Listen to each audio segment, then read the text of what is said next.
Ganon siya kabigat. Hello my dear Scorpio!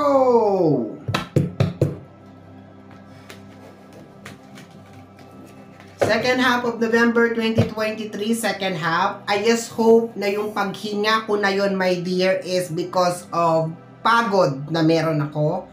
Hindi dahil may mabigat na lalabas sa baraha mo. Okay? I just hope and pray. Okay? Kasi ang bigat nung hinga. Like, okay?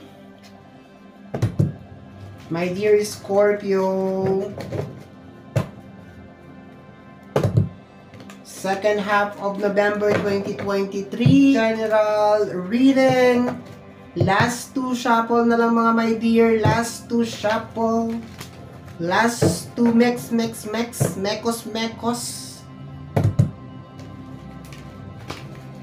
Okay. Ang bigat talaga ba? Bakit? Parang ang bigat. Ang bigat. Okay. First card. Reading mo nga. Na, kasi normally, bago ako mag-start ng reading, nararamdaman ko na yung energy. Okay. So, first card mo, my dear, is the Three of Swords. Ang Three of Swords na to, sa set of cards na to, my dear, meron dalawang Three of Swords. Yung isang Three of Swords is more on, meron siyang nalaman. Ito naman is more on letting go. 'Di ba?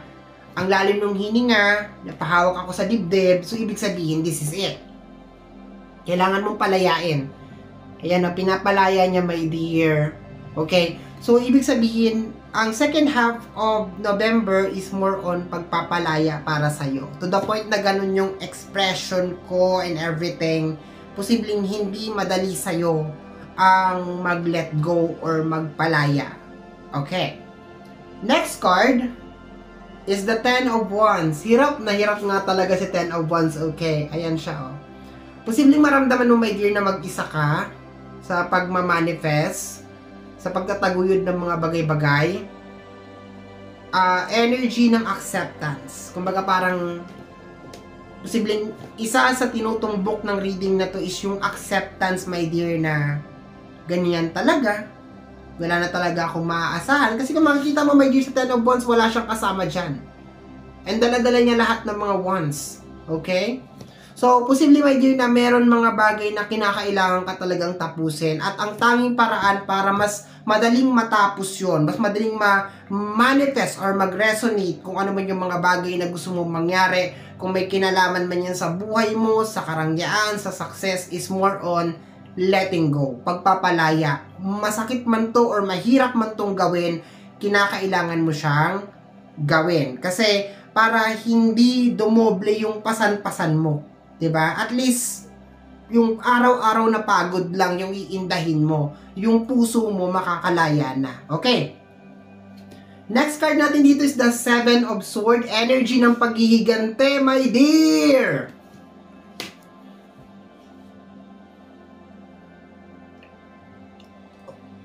Okay. So, there's a tendency, my dear, na ang ilan sa inyo, meron galit talaga sa puso. Okay? And then, yan yung kinakailangan mo talagang alisin. Okay? Kasi Seven of Swords to eh. No? Normally, this is a backstabbing energy. Posible din naman, my dear, ang makakadagdag, my dear, sa tension ng buhay mo is yung mga tao na binabackstab ka sa energy ng Seven of Swords. The Three of Swords, the Seven of Swords, energy to ng, yung mga zodiac sign na nandito sa lamesa natin ha. Sword is energy ng Gemini, Libra, and Aquarius. Wands is energy ng Aries, Leo, and Sagittarius. Pero hindi ko kino-close yung ibang zodiac sign. Pero kailangan mo siyang palayain kasi parang ang bigat. Ang bigat talaga, my dear. Okay? Ang bigat. Hayaan mo sila ang magdala, hindi ikaw. If just in case meron silang ginawang hindi maganda sa'yo, alam ko, my dear, masakit.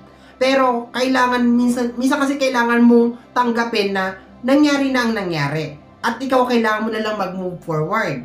Siya, hayaan mo siya. May karma, di ba? Do you believe in karma? May karma. Okay? Next card natin over here is the Temperance. Okay? Yung emosyon mo, my dear, kailangan mong kontrolin. Okay? Lalo na yung energy ng paghihigante. No? Hindi siya makakatulong sa second half of November. If just in case meron mga tao na kagawa sa'yo ng hindi maganda, just pray for them. Okay? Ihingi mo sila ng tawad na hindi nila alam kung ano yung ginagawa nila. Ganon. At hayaan mo na lang, my dear, na ang yung buong may kapal na lang natin, my dear, ang magbigay ng karapat-dapat na parusa para sa kanila. Kasi kung ikaw ay magpapatawad, kung ikaw, my dear, ay magle-let go, although mahirap siya, my dear, kasi ako din mismo hirap na hirap ako magpatawad, mag-let go. Pero through prayers talaga, natutulungan ako, baka mag-work din sa'yo, na maintindihan kung bakit ginawa sa akin ng mga tao yun. Baka ganun din ang mangyari sa'yo. Through prayers, parang ihingi mo na lang sila ng patawad. Kasi kung makikita mo si Temperance dyan, no, parang siya nagdadasal, no? So, yung nakukuha ko na energy is more on, imbis na sayangin mo yung oras mo na magtanim ng galit, ng paghigante, or kung ano man dun sa tao na yung kasi sinaktan ka niya, ilagay mo na lang, my dear, sa energy ng 10 of Wands para ma-manifest na yung mga bagay na gusto mong mangyari. Kasi dito pa lang struggle ka na, sinasabi na ng 10 of Wands dito na ikaw pa lang mismo, ngayon pa lang, my dear, nahihirapan ka na mabigyan ng katuparan yung mga bagay na gusto mong mangyari. So, nasasayang yung energy mo, nasasayang yung effort mo, nasasayang yung oras mo, 'di ba? Na magalit ng magalit. In short, walang papasok na panibagong blessing, my dear, kasi bakit yung puso mo punong-puno Like, 3 of Swords to, my dear. Okay, clarify na natin to. Okay, clarify na natin the Queen of Cups. Okay? Minsan, my dear, maski intindihin natin yung tao, maski siguro, kumbaga mag-adjust na tayo sa level nila. Kung sila mismo kasi, wala silang balak magbago, wala din. Okay? Wala. Yun ang nakukuha ko sa energy. Kasi ang Queen of Cups is very understanding and caring. Emotional connection to. Ibig sabihin, posibleng ibinababa mo yung sarili mo sa level nila para maintindihan yung sitwasyon nila. Pero, the reality of life, my dear, is maski kaawaan tayo or kaawaan natin sila, at the end of the day, ang magpapabago ng sitwasyon natin, tayo lang din. Okay? So, I think kaya ka merong 3 of Swords dito is because masyado mong inintindi yung mga tao sa paligid mo. Masyado mong ibinaba yung sarili mo. Posibleng ibinaba mo na rin yung pagkatao mo. In short, parang humalik ka na sa sahig para lang maintindihan yung pinagdadaanan nila o yung parang kung ano yung pinaglalaban nila sa buhay. Pero wala pa rin nangyari, na take advantage ka pa rin. Okay? Normal yon kasi nag-a-adjust ka, nakikisama ka, so na take advantage ka pa rin, naabuso ka pa rin. Kaya masakit. Kasi sa kabila ng ibinigay mong kabutihan, ang isinukli sa'yo, kasamaan. Masakit talaga yon. Kasi hindi tama hindi okay. 'Di ba hindi okay na ang bait-bait ko sa'yo, ang isusukli mo sa akin ganyan, kabalahuraan, kabastusan, 'di ba? Ang pangit, 'di ba, may dear Scorpio, sobrang pangit. And yun ang nakukuha ko dito. So, ang matatamaan nitong energy na to is yung mga tao na sinuklian ka ng hindi maganda. Sa kabila ng kabutihan na ibinigay mo sa kanila, sa pagpapakumbaba mo, sa pag-intindi mo, sa pag-unawa mo sa kanila, sinuklian ka pa rin ng hindi maganda. Ginawan ka pa rin ng hindi maganda. So, therefore, sinasabi ng second half of November 20 hanggang sa katapusan, kailangan mo na, my dear, mag-move on. Okay? Kasi yung iba sa inyo, my dear, may energy ng 7 of Swords, posibleng sa sobrang galit nyo, may namumuo ng energy ng paghihigante. Ibig sabihin, nasasayang na yung energy mo. Yung isipan, yung energy mo, literal. Mahalaga yan Imbis na ilagay mo, my dear, na lang sa pagmamanifest, na yayaman ako, magkakapera ako, uunlad ako, gaganda mo, inilalagay mo, my dear, sa pagmamanifest na, ay, kakarmahin ka rin. Alam mo yun, yung typical. And always remember na minsan, kung ano yung minamanifest natin, nangyayari din sa atin. Kahit i-manifest natin yan sa ibang tao, 'di ba? Babalik din sa atin yan. Ang hirap ipaliwanag, my dear, pero wala nang mas tatalo pa sa paggawa ng maganda. Mas maganda na ikaw yung hindi ginagawa ng hindi maganda kaysa ikaw yung gumagawa ng hindi maganda. Mahirap man intindihin ngayon pero mas maganda yon. Okay? Mas maganda yon. Baka yung iba sasabihin sa'yo, gagawan ako na hindi maganda. At least, malinis ka. Di ba? Wala kang inaagrabyadong ibang tao. Wala kang sinasagasaan na ibang tao. Siya, meron. Sinagasaan ka niya. Okay? So, yun yung nakukuha ko dito na energy is more on letting go. Letting go. Letting go. Letting go. Ano ba? Let it go yun. Okay. We have here the 10 of Wands and the Death card. My dear, bakit ganito yung reading mo? Nangingilabot ako. Nakita ba? Natuwa tayo yung aking balahibo. Ibig sabihin, my dear, malapit nang matapos yung mga hirap mo sa buhay. Remember, last number to, number 10. Gustong-gusto to ng lahat kasi completion. Ibig sabihin, malapit ka na sa finish line. Okay? Ako, literal, my dear, i-share ko ngayon. Naniniwala ako, my dear, na pag nakita ng ating buong may kapal, na busilak ang puso mo, ibibigay niya sa'yo yung manifestation mo. Ibibigay niya sa'yo.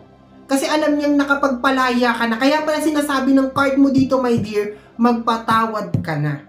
Mag-move on ka na. Kasi ibibigay na sa'yo yung blessing. Matatapos ka na. Finish line, death card. Matatapos na, my dear, itong paghihirap mo. Yang pagpapasan mo, my dear, ng mga wands, malapit na siyang matapos. 10 of Wands, death card. Sa tingin mo, my dear, bibigyan kita, kunyari ako, nagdadasal ka, example lang to ha, sabi mo, kailangan ko po ng 5 milyon. Sa tingin mo, bibigyan kita ng 5 milyon kung nakikita ko ang puso mo ay punong-puno ng galit at paghihigante? Hindi. Kasi bakit? Dahil marami ka ng pera, there's a tendency na gamitin mo yung pera na yun para makapanakit ng ibang tao. Ang malala, my dear, hindi mo namamalayan, pati sarili mo, nasasaktan mo na rin. Okay? Pwede natin lokohin ang mundo, my dear Scorpio, pero hindi natin pwedeng lokohin yung mata na nasa taas.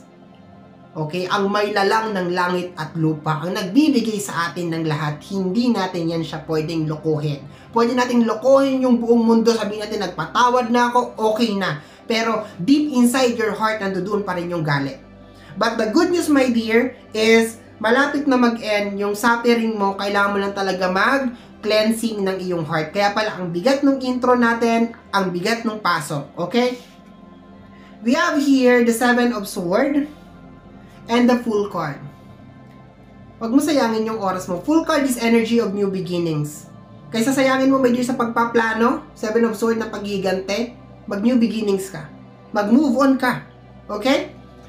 Basic. Simple. Okay? Napaliwanag ko na kasi. Kaya very, very simple. Full card. Number 0. New beginning. Okay? The Temperance, balancing of emotion. Okay? Pagtitiwala. Kung makikita mo yung Temperance, may 2 cups. May 2 cups. Hindi kasi lahat ng nakangiti sa'yo, my dear, totoo. Naniniwala din ako. This is my personal belief. Na only time can tell. Only years can tell. Pwede ko sabihin sa'yo, my dear, mabait ako ngayon. Pero paglipas ng panahon, pwedeng maglaho yan. Kasi ang ugali ng tao, makikilala mo lang yan sa paglipas ng panahon. So, I think, my dear, kaya ka nagkaganito is because masyado ka talagang nagtiwala, masyado ka talagang nagmahal. Okay? Wala namang masama doon. Walang masama sa side mo. Masama para doon sa mga taong inabuso ka. Kasi nasaktan ka eh.